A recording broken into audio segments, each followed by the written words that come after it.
Bertice Berry is a sociologist, an author, and a lecturer. She has published 11 best-selling books and has won many awards and accolades for both her writing and her presentations. She has had her own nationally syndicated television show and has hosted, interviewed, and made numerous television, documentary, and radio appearances on a variety of diverse media, including The Tonight Show, Oprah Winfrey, Between the Lions, Crossfire 2020, NPR, PBS, CNN, and others. She has used her unique gifts and talents to write for others as well on a range of topics, including race and gender issues, sociological studies, humor, spirituality, wellness, relationships, servant leadership, transformational leadership, diversity, and love. Bertice Berry has been awarded over 10 honorary doctorates. She earned her doctoral degree at the age of 26 and still sees her most fulfilling achievement as that of mother to her 5 adopted children. Please join me in welcoming back Bertice Berry.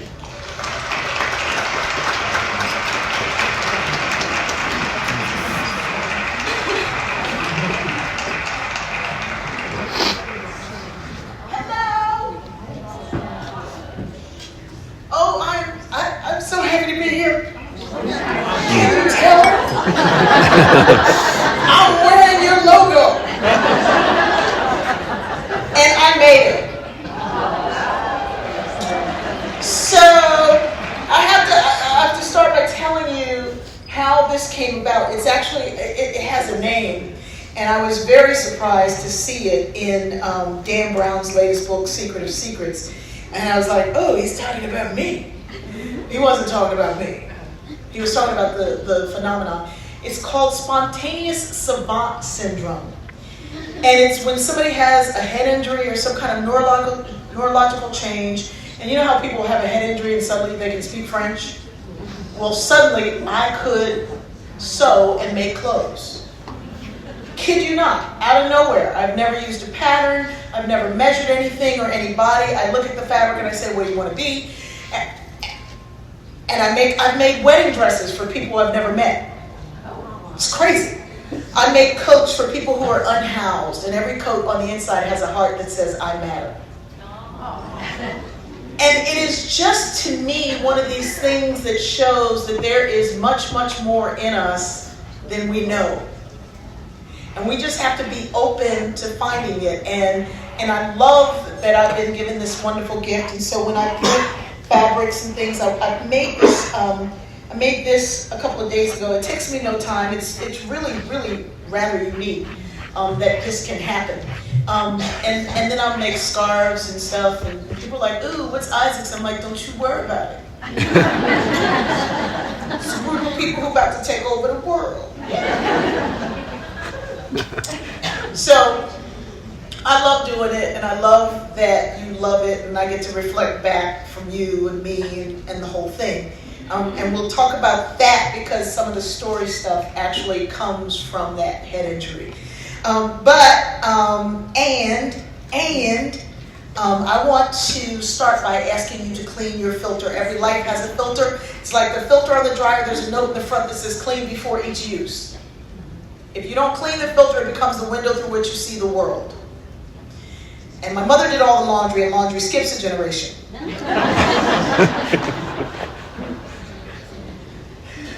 The filter is there to hold your negative experience so you can learn from it, not repeat it, and move forward freely, right? But we all get things caught in our filter. I like to tell people my ex-husband got caught in mine.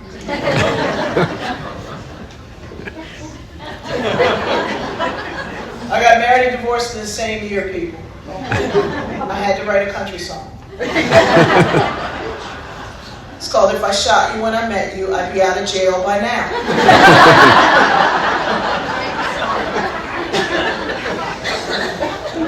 It has yodeling in it. I don't know if I told y'all this story last year, but I'm going to tell it now. I was listening to country music. This guy called to ask me out. He was like, I was going to ask you out, but is that country you're listening to? And I was like, yeah. He said, but you're black. And I was like, what do you do, turn country and turn white? What are you talking about? And he said that one word phrase that all women love to hear. You know the one, relax. I was relaxed till you told me to relax. He's like, okay, who are you listening to? Katie Lang. Oh, isn't she a lesbian? I'm like, and a Canadian. And then he said, are you a lesbian? I said, are you the alternative?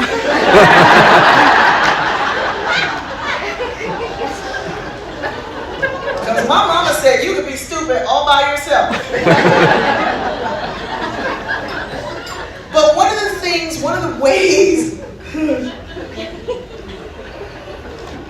that I find most effective for cleaning the filter is through music.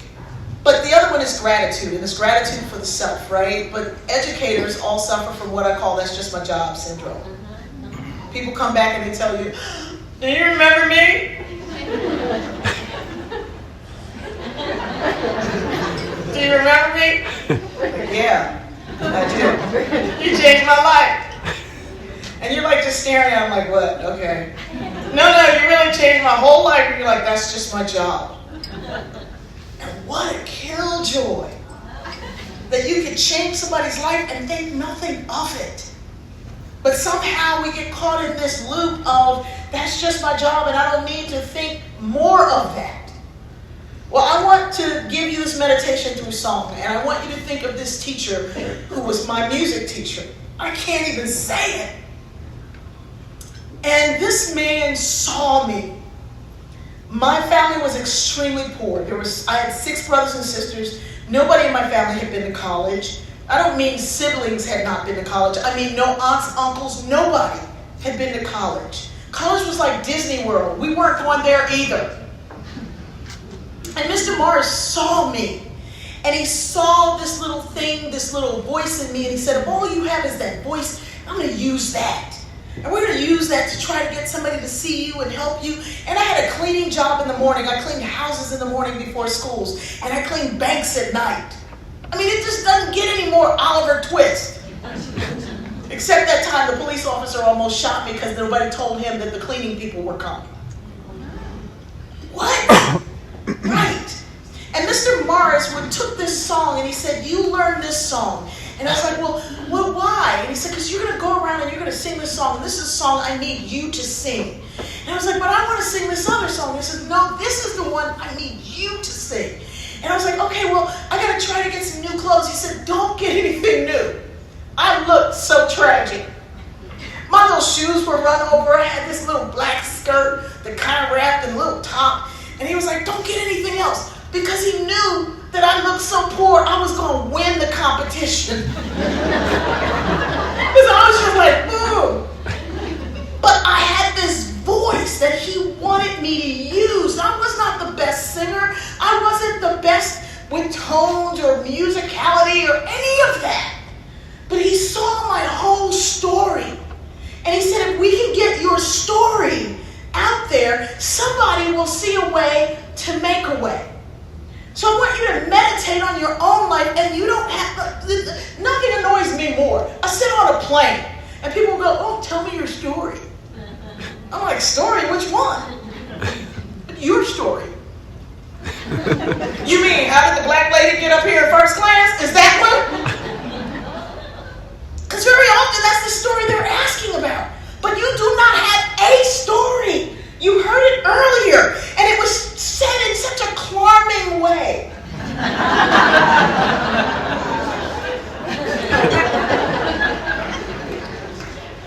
I will be using Clarm for the rest of my life and trying not to bend over and show people Paris and France.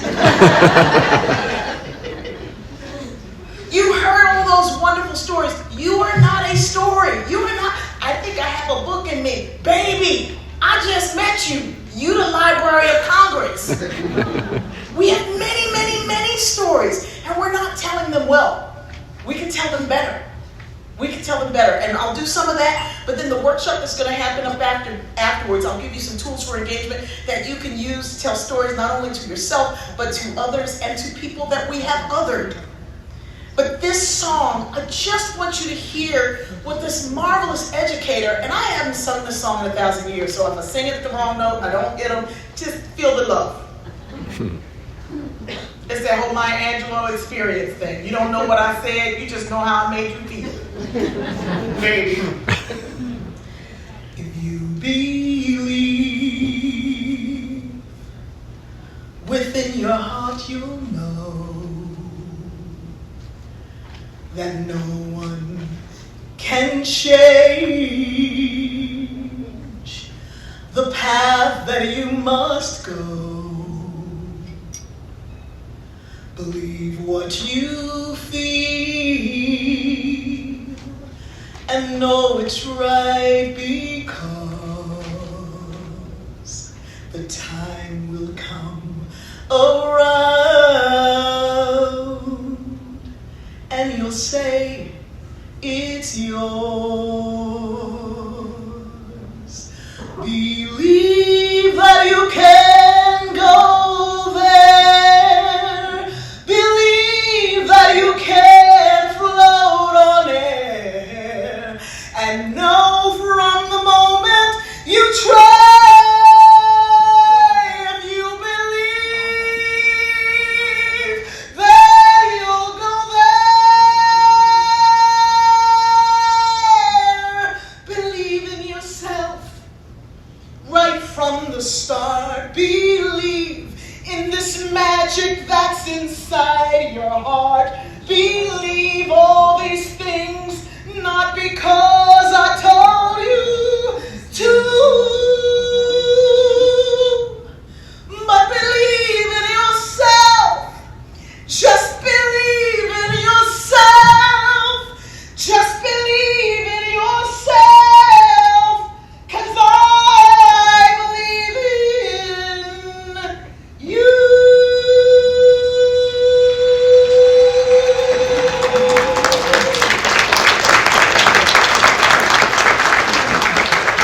Thank you. Oh my God, thank you. Can you imagine this educator, he's my music teacher, giving me this thing that has taken me throughout my life? Throughout my life. When it was time for me to actually go to college, I had a terrible attitude. Poverty, abuse, alcoholism, and I had this librarian, Atlanta Brown. She was as Southern as her name. And Atlanta Brown would always give me books, and they were always buying about black people. She'd just give me the book, and I'd snatch it from her, read it, and give it back. I didn't even say thank you. And one day I got up the nerve to ask Mrs. Brown the most important question in the whole wide world. I was like, Miss Brown, you got any happy black books? I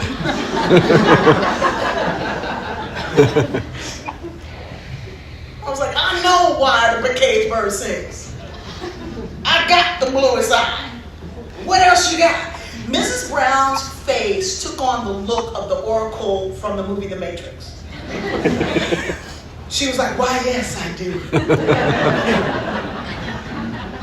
She didn't have to turn around. She just reached. She grabbed a giant book, and dropped it. And it fell right to the page that she wanted it to fall on. It was a poem by Langston Hughes, Scarred and Battered. And she said, read that. I've been scarred and battered, my hopes the wind done scattered, snow done freeze me, sun done bake me, looks like between them, they're trying to make me stop living, stop laughing, stop loving, but I don't care because I'm still here. And I looked at her and I was like, Miss Brown, we're the happy parts. And she pointed and said that last line, I'm still here. And it doesn't matter what it feels like you're going through, but the fact that you are still here is your job now. And you have to figure out why you are here and what you are here to do. Brilliant psychologist by the name of Naim Akbar says we must ask ourselves on a daily basis, why me here now? Why me here now? It's a philosophical question, but please don't get caught up in the philosophy of it. I took philosophy as a foreign language requirement. I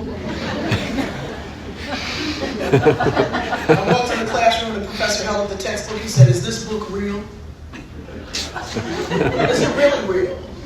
How do we know that it's real?" I said, "Excuse me, I know it's real because I paid $59.95. And he said, "Very good. What evidence do we have that you actually bought the book?" I said, "You trying to say I stole it?" I took the book and threw it at him. I looked at him and said, "Did you feel that? How do I know that you felt that?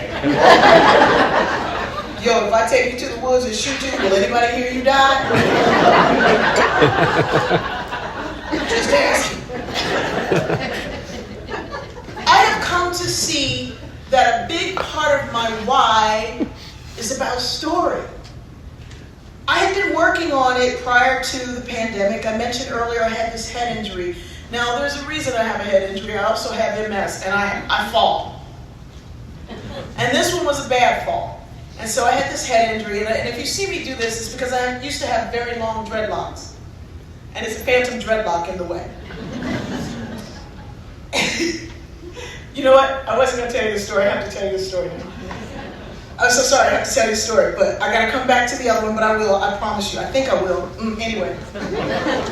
So my hair, you know, there are 8 different textures in the world of hair. I know this because I work with L'Oreal as a consultant sometimes. But anyway, helping them to frame their story. The first thing I said we're going to do is desegregate the products. And we did, and that's where the curly hair girl movement comes from. Seriously, we just put black people products in a bottle for white people. Because there's all these textures, right? So you got all these textures, all these things. My head has 7 of the 8 textures. So there's straight, it's curly, it's all these things, it does all kinds of stuff. And so I said to my hairdresser, "You're going to have to fix it." She's a beautiful Panamanian woman. And so she's like, okay, I can fix it. My family ranges everything. There's every texture, there's every color, it's everything. I can fix it. She did this thing, she was like Edward Scissorhands doing my hair. And it was glorious while it was wet. And when it dried, I had big gaping holes throughout my head. And I was like, oh my gosh. And I was going to catch a flight. The next morning, I'm catching a flight. Early in the morning, and I'm going to this conference, and there's going to be 5,000 people, and there's jumbotrons throughout the room, and you can see my head in these big gaping holes. So I call her 5 o'clock in the morning, "Come fix my hair." She said, "I can fix it from here." I said, "Okay, do it." She said, "Sana sana korita na." I'm not even translating for everybody else. Because we should all speak more than one language. I meet those people all the time who are like, "It's American, it's called American, you gotta speak American." It's called English. And you're not doing it well. And I say it in a very alarming way. That's how you get an accent, by speaking more than one language. Anyway, so I'm in the airport now, I'm talking to myself, and I'm like, oh my gosh, what am I going to do? So I go to the bathroom to inspire myself, right? And I usually do it in the voice of Nelson Mandela. Why Nelson Mandela? He was in prison for 27 years and then becomes president. So like, yeah, right? So I go to the bathroom, I'm in the mirror, and I'm like, our greatest fear is not that we're powerless, but that we're powerful beyond measure. It is our light, not our darkness, that we are afraid of. I'm like, yeah, I can do this. And I'm standing at the gate, I'm like, yeah, I'm good to go. I don't care about my hair anymore. Whatever, I'm beautiful. I'm not going to hide my light. People need me. And up walks Malibu Barbie. And this woman had so much hair, her hair had hair. She was like a human chia pet. She's perfectly dressed, she needs no Spanx, there are no Spank lines. He's like, what is Spanx? It's a peace treaty between your left thigh and your right thigh. She's dripping with diamonds and jewelry and all, and she looks at me and says, hi. And I said, oh, she's nice too. And then something inside of me said, I bet she conned some man out of all that jewelry. And I thought, where did that come from? And my mother, who's been dead for a while, I could hear her, and she said, it came from your head. And I realized that I was trying to tell somebody else's story through the pain of my own. Am I making any sense to you? One of the reasons we don't get along is that we have allowed people to put us in camps, this one or that one, and this one and that one, and this one is against that one, and this one's against that one, and we never really get to know the stories of another. We are assuming about them based on what we've been told about that one story. So I began to pray, because that's what I do when I know I'm in the wrong. And I said, please, God, don't let her be seated next to me. God answered. She was sitting across. But it gave me time to go inside myself to figure out what was going on. And when I did, I could see myself as a child being told that I was ugly, I was useless, I would never amount to anything. And I asked for forgiveness. And then I forgave myself, realizing that my achievements did not get rid of that stuff, but only the work on the stuff gets rid of the stuff. I got off the plane, I'm looking at the board to see where I'm connecting, and I'm going, ooh, and then Malibu Barbie comes up, and she's like, where are you going? I said, where are you going? She said, the Virgin Islands. I said, Buffalo. And then she squealed. I said, what? She said, we're in the same terminal. Let's walk together. I was like, God's not through with me yet. We're walking together through the airport. Every man is staring at her. I said, what's that like? She said, what? I said, there are all these men staring at you like that. She said, please don't say that. She started shaking and crying. I grabbed her by her shoulders. I said, what's going on with you? She said, when I was a child, I was told I was ugly, I was useless, I would never amount to anything. I said, you? But you're gorgeous. She said, please don't say that. It triggers me. I said, well, we got to work this out, sister. What's going on? She said, I was told I was ugly. I married the first man who asked, but he was abusive. And then we had a daughter, and he began to abuse my daughter the same way, and I realized I needed to let go of that too. So I had to get out. I worked hard to get out of that marriage. It's been over 10 years. She said, 5 years ago, I met the man of my dreams. And every year we take this trip, and at the end of the trip, we're supposed to get married. But I chicken out because those old stories keep coming back up. She said, but today I saw you standing at that gate, looking glorious and beautiful and comfortable in your own skin. And she said, I want some of that to rub off on me. And I said, that's what I thought you were thinking.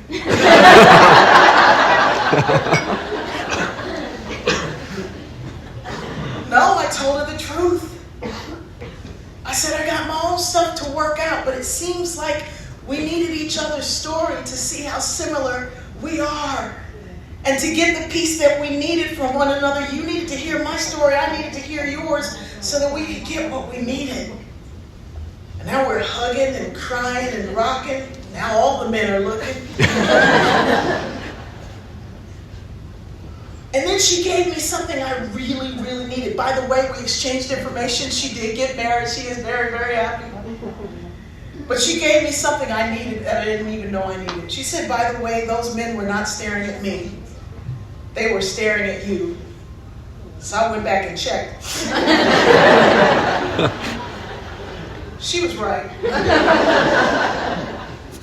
We all have stories that we all need. Muriel Rukeyser, a poet from the 40s, said the world is not connected by tiny atoms. It is connected by our stories. But the thing is that we've been doing is asking questions and interrogating one another rather than sharing our stories. Here's the thing. We are neurologically wired for narrative. I tell you a story, your mind automatically goes to the story of connection, and you find those points of connection, and we just don't even see it. We don't do this work intentionally, and it is the easiest thing in the world. It is powerful. It is wonderful. We did this at Western Reserve Academy last year, and they created a whole game out of it even before I got there. And they were like, oh my gosh, we broke down all the barriers and the silos, and now the athletic kids are hanging out with theater kids, and the theater kids are hanging out with professors, and the professors are hanging out. What in the world? And I was like, we're all connected this way. We're connected this way whether we know it or not. And maybe, just maybe, I'm crazy enough to believe that the time we're going through right now is to get us to see that.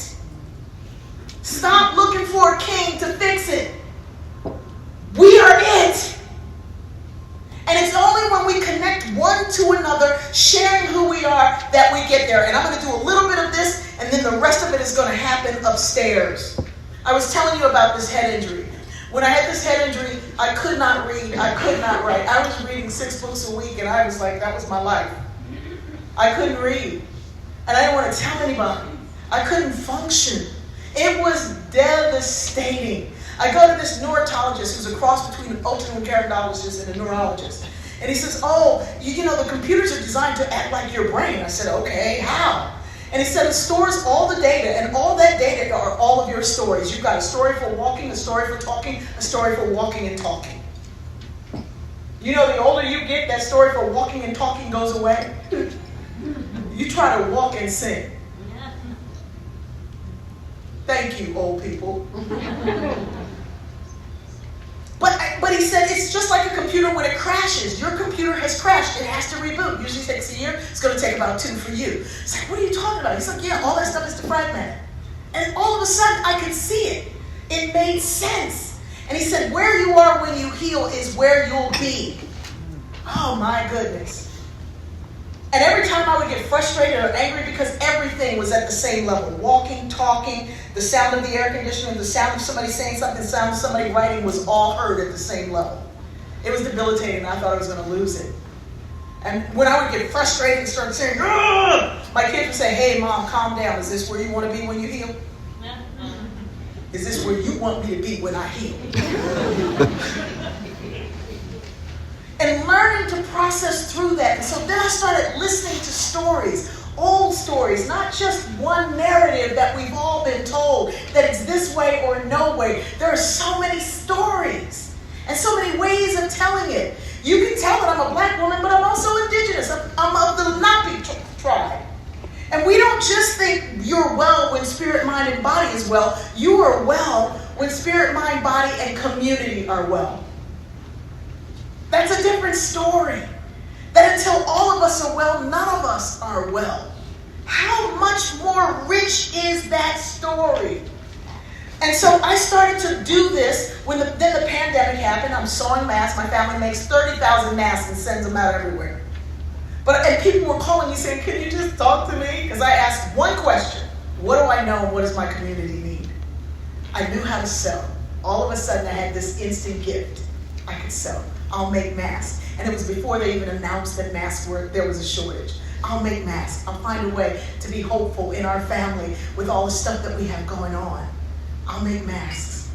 And then people started calling saying, if you could just talk to me, because I just want to leave. I can't take it anymore. And I would talk to people, but I realized I couldn't talk and sew. Which is why my nails are orange. It keeps me from driving them under the needle. Very practical.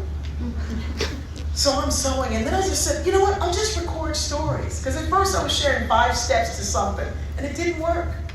I'll just share a story, and let that story wake up the story in them. And when I did that, my phone started pinging and dinging, and I said to my daughter, what's going on? And she said, well, you never used social media before, Mom, but your posts are all public. And people are seeing them, and they're going viral. I said, I don't have COVID.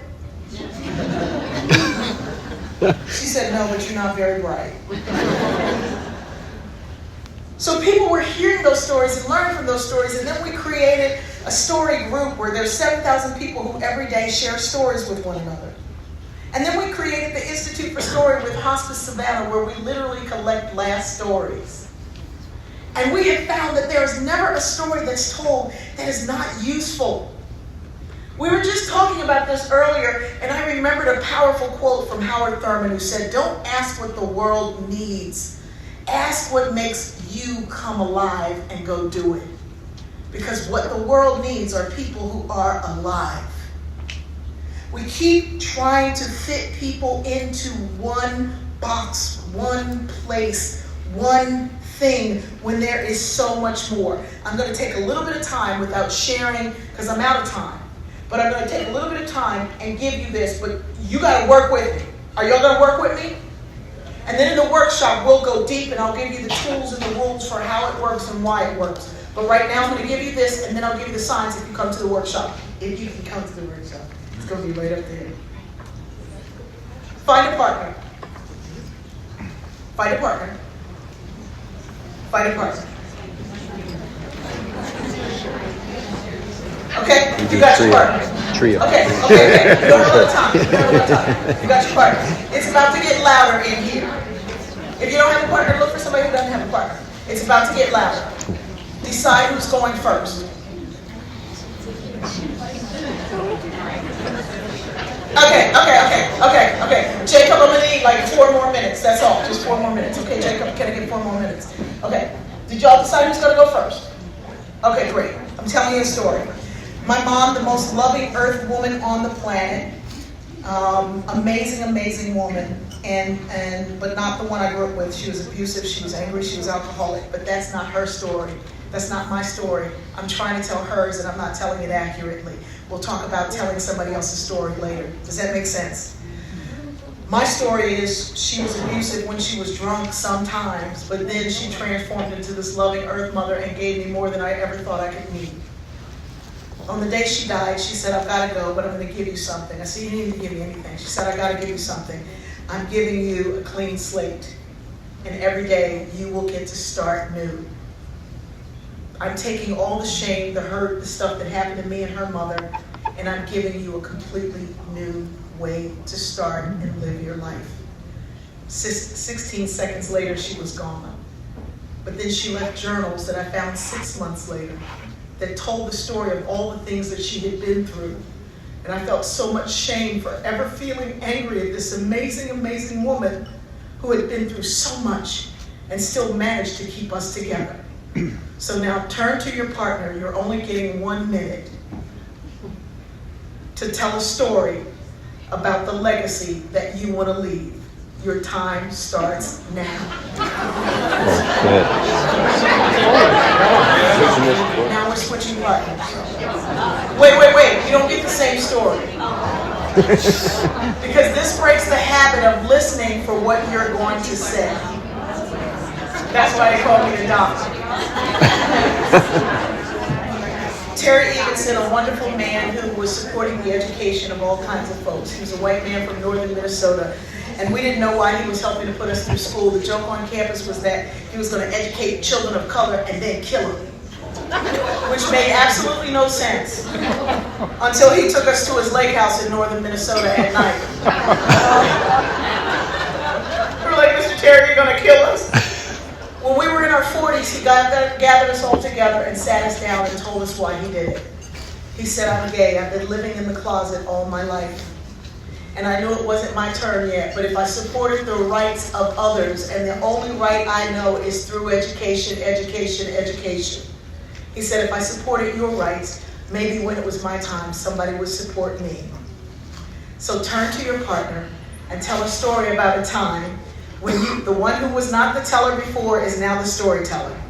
And tell a story about a time when you did for others, even when you were in pain. Your time starts now. And I want you to know that you have to remain inspired. This is a time right now, to me, one of the things that I was able to sell them is that it's education that moves the needle. It's education that changes lives. It's education that turns an angry person into one that is joyful and hopeful. But it has to start with you first. And if it doesn't start for you first, this might not be the place for you. But I believe that it is. Because if you were called here, you got to stay here and find that inspiration, find that hope, find that thing within you that feeds you and gives you life. Because right now, what we do not need are kings or pharaohs or prophets. We need educators. And when I say educator, I mean everybody from the office to the bus to the janitors, all of you who inspire and ignite education and the drive to be educated in somebody else. We need you now. Remain hopeful, remain uplifted, and remain inspired. Because you have always and will always inspire me. Thank you.